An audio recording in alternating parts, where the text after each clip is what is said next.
Di era digital ini, mungkin bisa dikatakan jika media sosial terasa begitu penting dalam kehidupan miliaran orang yang ada di dunia. Tapi mungkin yang tidak semua orang sadari, itu bisa menjadi jalan yang akan membawa kita menuju sebuah kehancuran.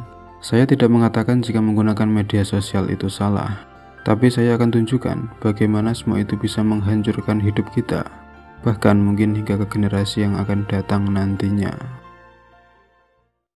Meskipun terasa menyenangkan saat scrolling video viral di TikTok, YouTube, atau mungkin media sosial lainnya, tapi yang jadi pertanyaan, bagaimana semua itu bisa menghancurkan hidup kita?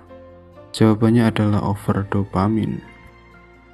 Meskipun bisa dikatakan jika dopamin memiliki peran penting dalam hidup kita, tapi jika kita mendapatkan terlalu banyak dopamin dalam waktu yang singkat, itu bisa menjadi hal buruk untuk hidup kita. Karena dopamin hanya akan memberikan rasa senang tapi tidak dengan rasa puas. Selain itu, dopamin juga akan memberikan dorongan dalam diri kita untuk mencari hal-hal baru yang bisa membuat kita senang tanpa rasa puas. Dan itulah yang kita dapatkan saat menggunakan media sosial, over dopamin. Karena mungkin yang tidak kita sadari, sebenarnya media sosial memang dirancang sedemikian rupa agar kita nyaman saat menggunakannya. Bahkan mungkin sampai di level kita lupa caranya untuk berhenti. Jika sebagian orang masih beranggapan ini sesuatu yang sederhana, menurut saya kondisi kita saat ini lebih dari itu. Karena nyatanya dari sekian banyak orang yang menggunakan media sosial, hanya sebagian orang yang benar-benar bijak menggunakannya dan tahu kapan waktunya berhenti. Sisanya telah menyelam terlalu dalam hingga tanpa sadar sudah puluhan jam waktu yang dihabiskan untuk media sosial. Ironisnya, itu bukan cuma dialami satu atau dua orang saja.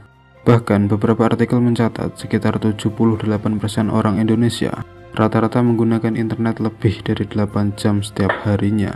8 jam, itu bukan waktu yang sebentar.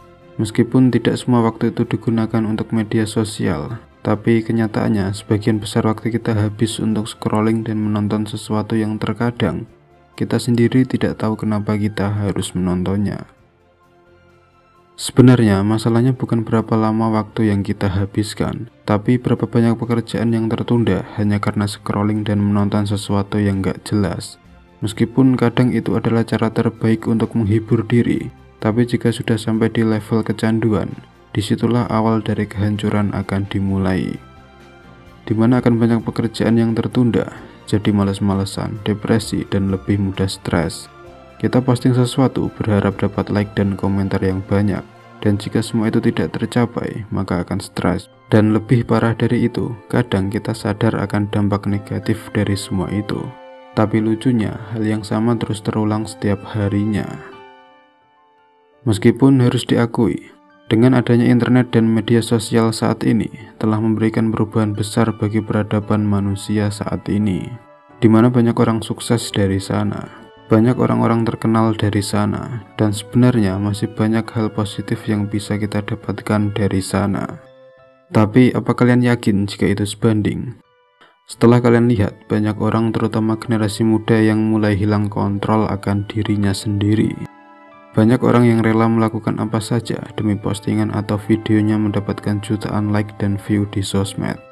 Banyak orang yang merasa kehidupan online-nya lebih penting daripada kehidupan di dunia nyata.